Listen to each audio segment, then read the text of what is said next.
कह दिया कि चरित सिंधु गिरजा रमन वेद न पावई पार।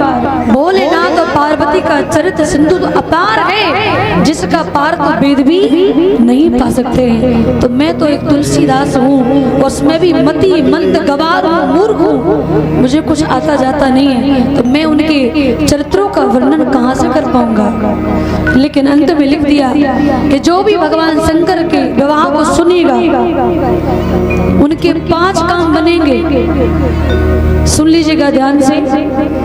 बोले जो भी शंकर भगवान के विवाह को कथा को सुनता है विवाह की, उनके 5 काम बन जाते हैं। बोले कौन कौन? बोले यहाँ उमा शंभु विवाह जे नर नारी कहे जे गावही। बोले शंकर भगवान के विवाह को सुने और जो कहे और जो गाए उनके 5 काम बन जाते हैं। और 5 काम कौन कौन बनते हैं? कि कल्याण काज विवाह मंगल।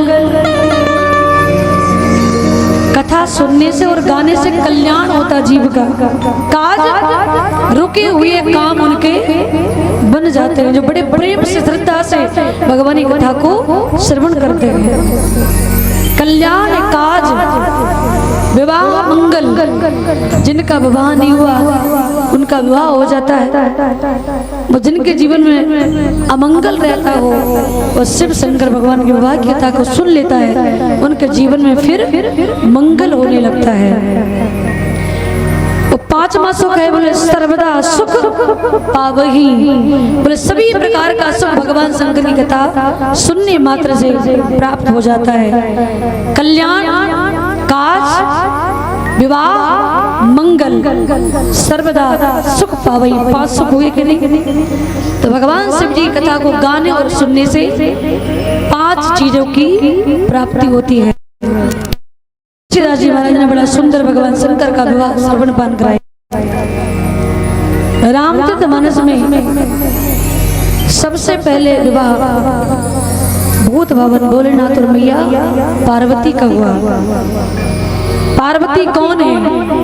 बोले पार्वती है श्रद्धा, और भोलेनाथ कौन है? बोले विश्वास। बोले जब श्रद्धा और विश्वास का मिलन हो जाता है ना, तो परमात्मा को आने में समय नहीं लगता।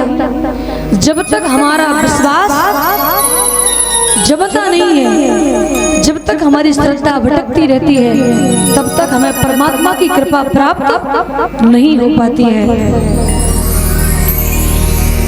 इसलिए कोशिश करें कि हमारी श्रद्धा जहाँ पर एक जगह जुड़ी है तो वहीं पर जुड़ी रहे। एक ही साधे सब सदे और सब साधे सब जाए। क्योंकि आजकल लोगों को भगवान बदलने में समय नहीं लगता, श्रद्धा जल्दी भटक जाती है। बोले श्री रामचंद्र भगवान की जय हो। जय जय श्री सीताराम। कौन कौन चाहता है कि आज राम जी का प्राकट हमारे लुधियाईपुरा में हो और इस हनुमान जी महाराज के पावन प्रांगण में हो? कितने लोग चाहते हैं? सब चाहते हैं। और भैया लोग तैयारी में लगे हैं, देखो सब लिखने में, सब तैयारी करने में लगे हैं। बोले श्री रामचंद्र भगवान की जय हो। तो भगवान की कथा सुनने से जीवन में अमंगल का नाश हो जाता है और मंगल आ जाता है। कि मंगल भावना अमंगल हारी। गाइए आप लोग भी। मंगल भावना अमंगल हारी, ध्रुवो सुदर्शन अजर बिहारी। ध्रुवो सुदर्शन अजर बिहारी, जो आनंद सिंधु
ही राम जी के नाम को भजने लगते हैं, राम जी के नाम को गाने लगते हैं। क्योंकि राम जी कौन है?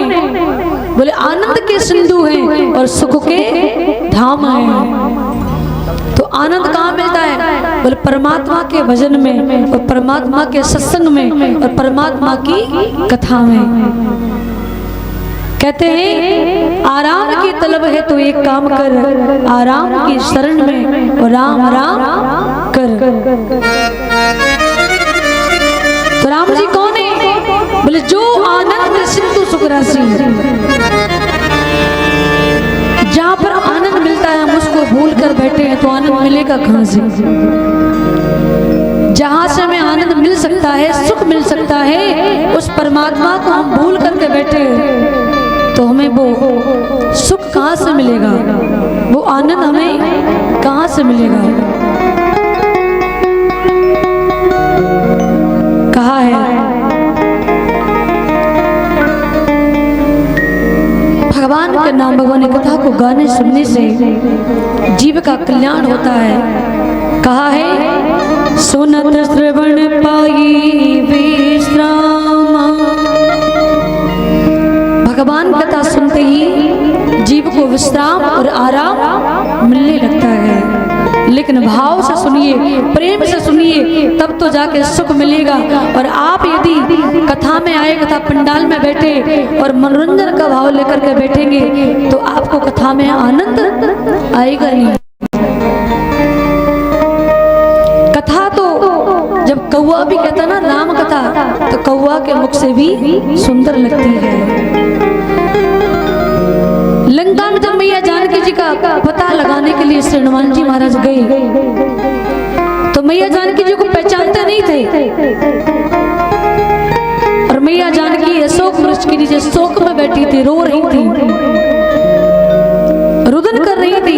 और उसी समय मेरे हनुमान जी महाराज गए तो पहचान करने के लिए उन्होंने राम कथा सुनाना प्रारंभ कर दिया।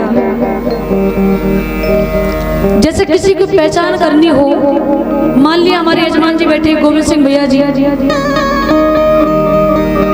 इनको आप नहीं जानते, इनको आप नहीं जानते हो, पता है किसी भीड़ में बैठे हैं। और जब आप इनके घर की अगर कथा जानते हैं, इनके घर की कथा जब सुनाना प्रारंभ करोगे तो गोविंद सिंह भैया जी अपने आप चौंक जाएंगे, भैया ये हमारे घर की कहानी कौन सुना रहा है? तो अपने आप पहचान में आ जाएगा। इसलिए पहचान करने के लिए हनुमान जी महाराज ने राम कथा सुनाना प्रारंभ किया कि रामचंद्र गुण बरने लागा, सुनते ही सीता कर दुख भागा। मैया जानकी जी दुख में बैठी थी, शोक में बैठी थी, लेकिन जैसे ही राम कथा को सुना तो दुख दूर हो गया। अब एक काम करो, पहले तैयारी देख लो। बुलवा के बिहारी ला